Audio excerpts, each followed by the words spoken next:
Hey Saber fans, welcome back to Let's Build a Saber Part 6.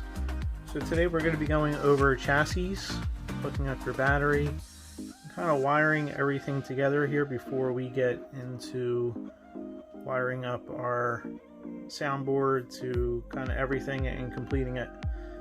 So to talk a little bit about chassis and how to manage your battery and everything else, it's really going to depend on the type of saber you're trying to build.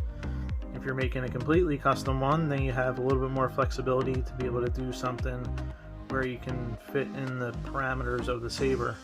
And what I mean by that is, so this is built for a Ultra Sabers size, so if I make my own chassis because I have a 3D printer, I can design it to my specifications on how I want to use it. So it makes it easier for me in that way. There's plenty of people that make chassis out there you can buy off of Etsy or Shapeways, and to make it fit into your saber, there's just a couple of things you need to think about, and that's going to be the diameter of the internal parts of your saber. So I know this fits the diameter of most Ultra Sabers because they're pretty much all the same. And then the length, so how much play do you have within the saber to be able to slide the chassis all the way in, taking into account of the way the wires twist up, how close you are to the switch, LED, and so forth. So that's why I like to incorporate a recharge port in here, because on Ultra Sabers they usually only drill one hole for the switch. So you would have to drill out another hole within the saber through the aluminum to be able to include another recharge port or a secondary switch. So this just makes it more simple, and you can add it right in here. I also make another chassis though if it's a little bit tighter build, which takes out this recharge port, so you gain, I guess, about a ½ inch with that. And then the bottom part here also includes a 28mm bass speaker, and that will actually stick out and be on the ridge out here, so that's another consideration too you have to take into account. Make sure your speaker doesn't vibrate against the pommel, because then you'll get all distortions, you might ruin your speaker, and so forth. So there's a couple of considerations when you're trying to figure out how you want to finalize your saber and fit all the electronics in there. So I made this one to fit what I like to do in my sabers. So I always like to have my battery holder. I fit it to basically slide right in, and it fits nice and snug in there. I always like to do the positive side down by my recharge port, and the negative down here. It's just preference for me. And then we'll glue that in. That'll get held in there. The recharge port to go in there. And then we'll show you here real fast. Get a general idea of what it looks like. So this part is more of not so much wiring it up and showing you how to do that, because we kind of covered how to do the important components so far, minus the soundboard. Of course I'll show you very quickly how I would do it, but it really is going to depend on how your saber is built. Like I said, is how you're going to do it. But so with this one, for example, the battery's going to, the holder's going to slide in here. The recharge port will slide right in there perfectly. I'll take some glue and I'll put it, some hot glue. I'll seal that all in, which will actually hold this as well temporarily. And then I know as long as my wires bend beneath this ridge here, everything will fit in the saber fine. If it was sitting up too high, then it would get all bunched up and then might get stuck in there.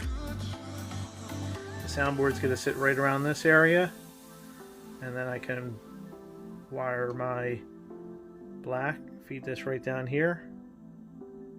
this little hole I made, and that will wire to the negative on my holder here. The positive, I can choose one of these. It's going to be snipped really short, and that's just going to basically tuck right down here into the positive on my holder here for my battery. And then the blue is basically just going to go right here to where my soundboard, the negative on the soundboard, and then the other red will be right next to it. That's the way the layout is in the CFX, and that'll be the positive on the board. So that's the layout for this one. Like I said, yours is going to be different depending on how yours is set up, but this is what mine is going to look like. So I'll wire up a couple of things so you can see it, and then I'll show you it, and we'll just kind of move forward through it just so you can see it and get an idea of how I do mine.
Alright, so I have the battery holder wired up, recharge port set in there, and then wired to the battery holder.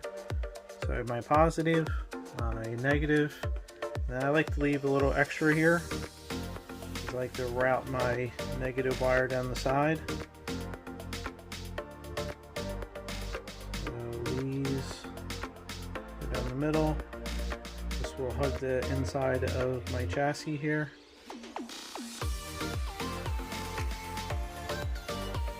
And then I'll glue those two down on the ends. And then it'll be all nice and tucked away in there. So next we'll go on to the speaker. With that, route the wires through this hole down here.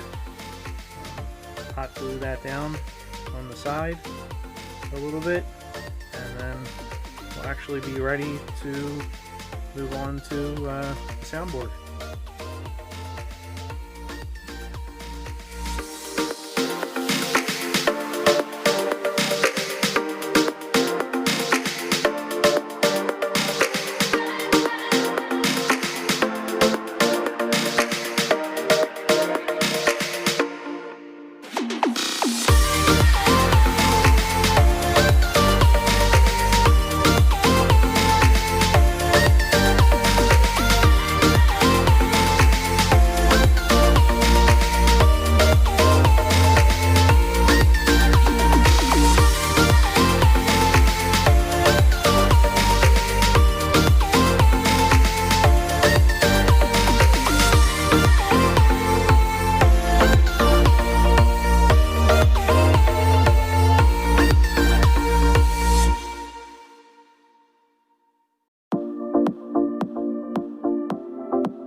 Alright, so we have our speaker now wired all in here and attached to the chassis. So a couple of things to remember when you're doing a speaker is that there is no positive or negative, so it doesn't matter what side you wire to where. It's just two terminals on there. When you're doing the joints, remember to tin the joints on both sides. Usually the solder I found on the joints where you put the wire for the wire is usually a little corroded, so I like to put fresh solder on there. That one actually didn't even have that much solder on there, so I like to add a little bit. But it also heats up that joint, so there's a little piece of plastic that it melts, so just be careful that you don't heat it up too much. I just do a couple of taps and you'll actually see it bubble and melt a little bit. So just be careful with your joints. Don't hold it on there too long. Make sure you give it a second to rest and become solid again. And then I like to put 2 dabs of hot glue where the joints are on each side. It protects it from any shorts and then also protects the wire and the joint from snapping. And then the last thing I did was put a little bit of hot glue back here, and then it fills the gap between the speaker and the holder and also secures the wire down here as well. So now everything's nice and secure in there, nothing's going to fall out, and now you have a nice and secure chassis. It actually adds a little weight to it too, which is nice for the pommel area. So that is it for our chassis, our speaker, and our recharge port, adding it all in here with the battery holder. So the next part is pretty much wiring up the soundboard and running our LED wires down our hilt and our switch, and then we are pretty much almost done, my friends. So hope you enjoyed this tutorial. Come back for part 7 and I'll see you later.